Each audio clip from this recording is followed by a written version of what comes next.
Millions of rock fans have argued for decades about the greatest heavy metal song ever made. But only one song became the best-selling heavy metal hit in history. It sold millions of copies, changed rock music forever, and turned its band into global legends. Here's the unbelievable story.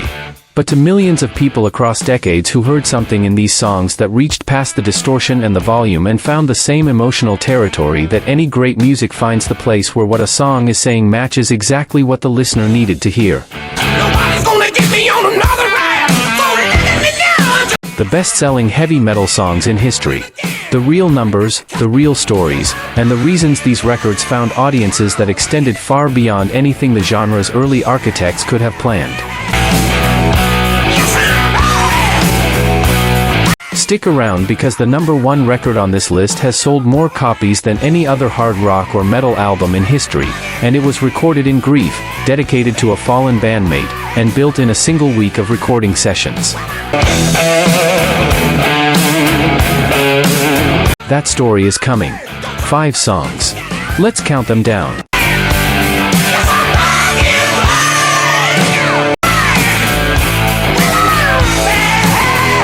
5. Smoke on the Water, Deep Purple, 1972.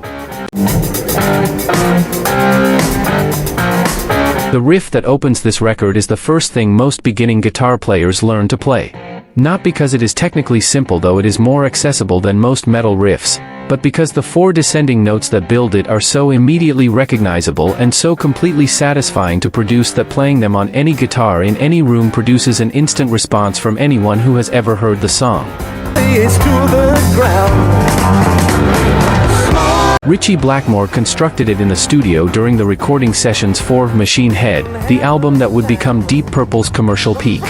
The sessions were being held in Montreux, Switzerland, in a casino that caught fire during a Frank Zappa concert the night before Deep Purple were scheduled to begin. They watched the casino burn from across Lake Geneva, and Roger Glover wrote down 3 words in a notebook: "Smoke on the Water." Ian Gillan built the lyric around the incident within hours. The track was recorded in a converted mobile studio, the original venue having been destroyed the night before, and the improvised recording environment is audible in the rawness of the final mix. It became one of the most played rock songs in radio history. The riff appears in film soundtracks, in video games, in advertisements. Deep Purple's most commercially significant recording came from watching a building burn and writing down what they saw. The stories behind these records, the accidents, the grief, the creative decisions made under pressure. This channel goes into exactly this kind of music history every single week. Subscribe so the next deep dive finds you. From a casino fire in Switzerland, we move to a record that arrived from Birmingham with considerably more darkness.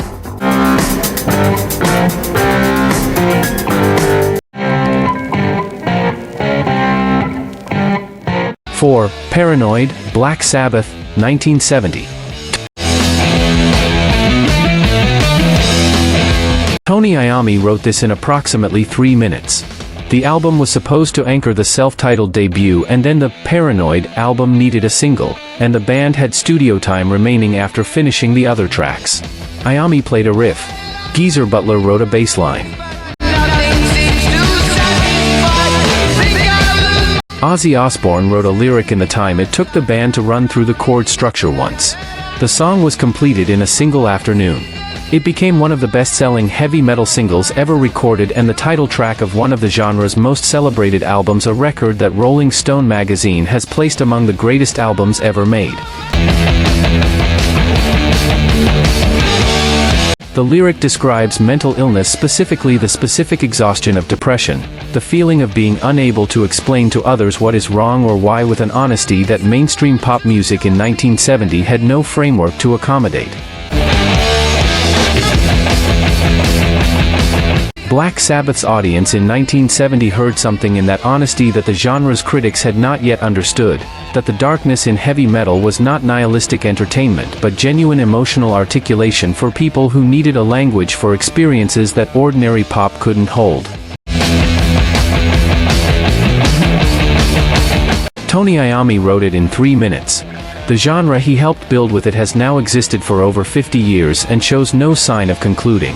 From 3 minutes of spontaneous creation, we move to the most recognizable metal riff of the 1980s.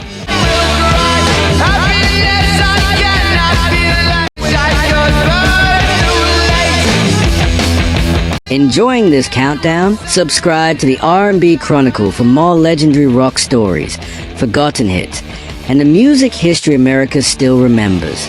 Let's continue. 3. Crazy Train, Ozzy Osbourne, 1980.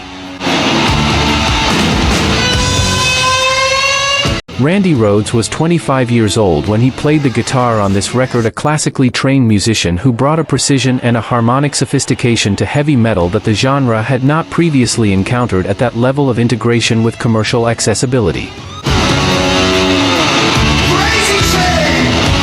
Ozzy Osbourne had just departed from Black Sabbath, a departure that the industry assumed was the end of his commercial viability as a solo artist. He needed a record that established his identity independent of the band he had built his reputation with. Randy Rhoads delivered the musical architecture that made that identity possible. The opening guitar figure on Crazy Train, that alternating picking pattern that announces the song before the full band enters, became one of the most recognized intros in hard rock history. The lyric, about a world spiraling toward self-destruction, delivered over Rhodes's virtuosic playing, found an audience that extended far beyond Osbourne's existing fan base. It became the record that established Ozzy Osbourne as a solo commercial force independent of Black Sabbath, a fact made more poignant by Randy Rhoads's death in a plane crash in 1982, less than 2 years after this recording.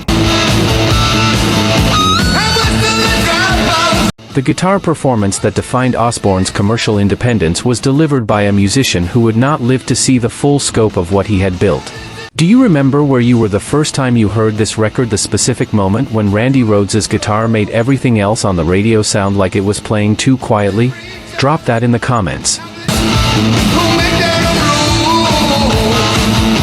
From a young guitarist's defining performance, we move to the record that many consider the most important album in metal history.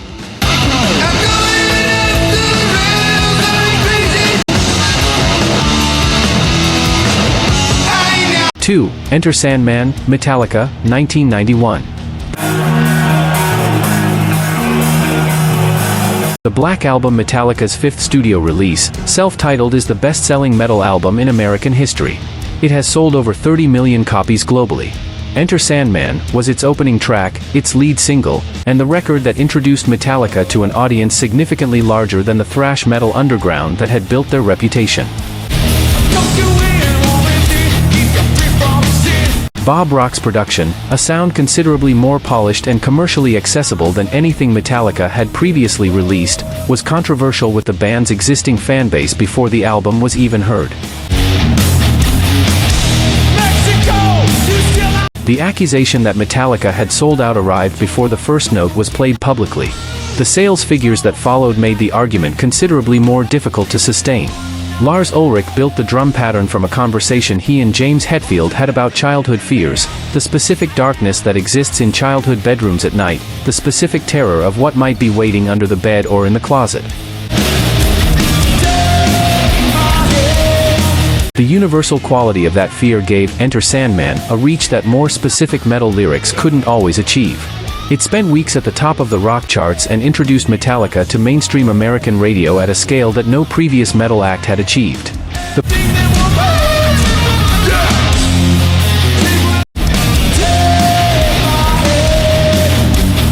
production that alienated the underground delivered the band to an audience large enough to make every other commercial consideration secondary.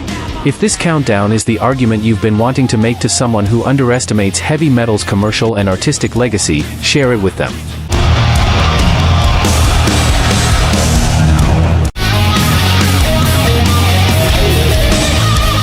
Let the numbers do the convincing. From the best-selling metal album in history, we arrive at the record that sits above everything else.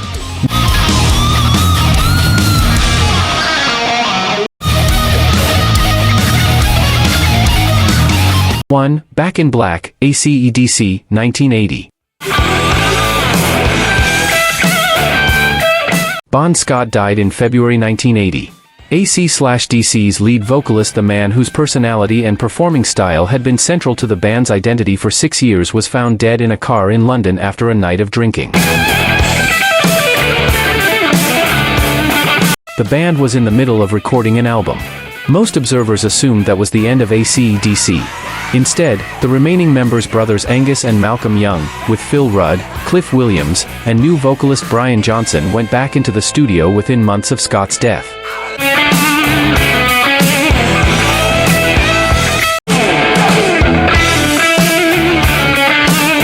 The album they recorded, Back in Black, was dedicated to Bon Scott. The title track and opening song was recorded in his memory. The Black Album cover was a mourning band. It became the best-selling hard rock album in history.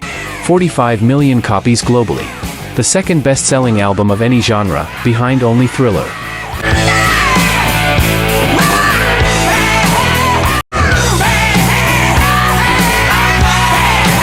The specific commercial figure is almost impossible to contextualize. 45 million copies of a heavy metal record dedicated to a dead bandmate, made by a band that the industry had assumed was finished. The opening of Back in Black, the AC/DC bell, the moment of silence before the riff crashes in, is one of the most recognizable moments in recorded music.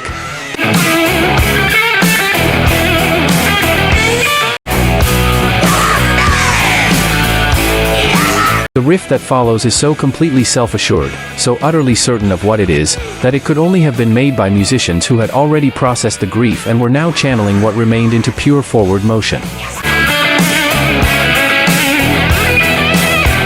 Malcolm Young's rhythm guitar on this record is the foundation. Everything else is built on a chug so locked in and so relentless that it functions as both a rhythm instrument and an emotional statement simultaneously. The anger in it. The determination. The refusal to let what had been taken define what was still possible. 45 million copies. The best-selling heavy metal record of all time. Maiden Grief, dedicated to a fallen bandmate, recorded by a band everyone had already written off.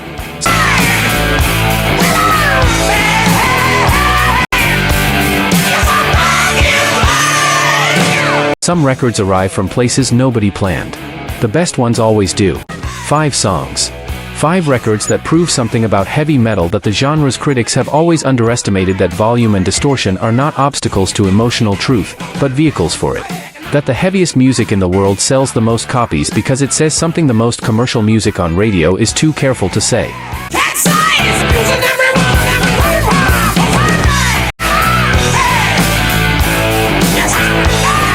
Back in Black. Enter Sandman. Crazy Train. Paranoid. Smoke on the Water. Between them, hundreds of millions of copies sold, across decades, across continents, to audiences that grew up in different languages but heard the same thing in every riff and every chord.